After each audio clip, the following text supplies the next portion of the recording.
This lesson is on how to teach your students how to belly breathe, or it's also called diaphragmatic breathing.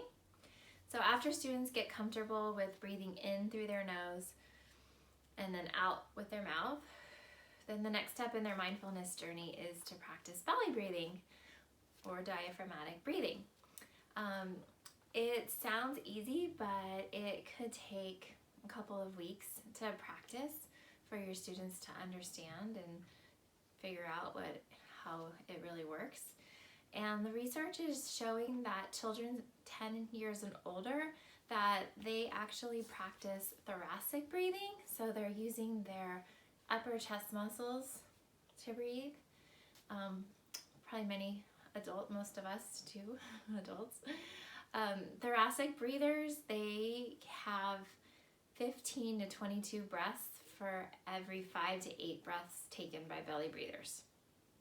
So belly breathing reduces our heart rate and it taps into our central nervous system and it triggers a relaxation response. Our biggest goal is for students to figure out that by paying attention to their own body, that it can help them relax.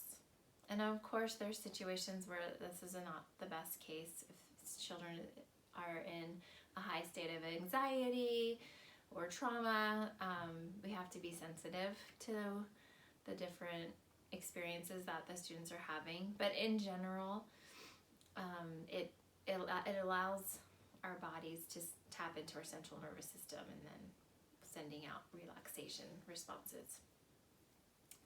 So this is depending on how your classroom is arranged or the age of the students. So the younger the children, you might have more room and the students can lay down.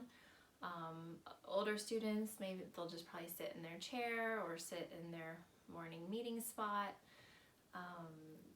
Then they will put their hands on their bellies and practice just breathing. They could use their hands, like I said, or they could use a mindfulness stone or a bean bag, or they could also use some stuffed animals. These are sometimes called teddy bear breathing or breathing buddies. And the goal is for them to first just become aware of their belly expanding like a balloon, and when they breathe in, and then as they breathe out, their bellies are going in and contracting. And these are great because as they breathe in, they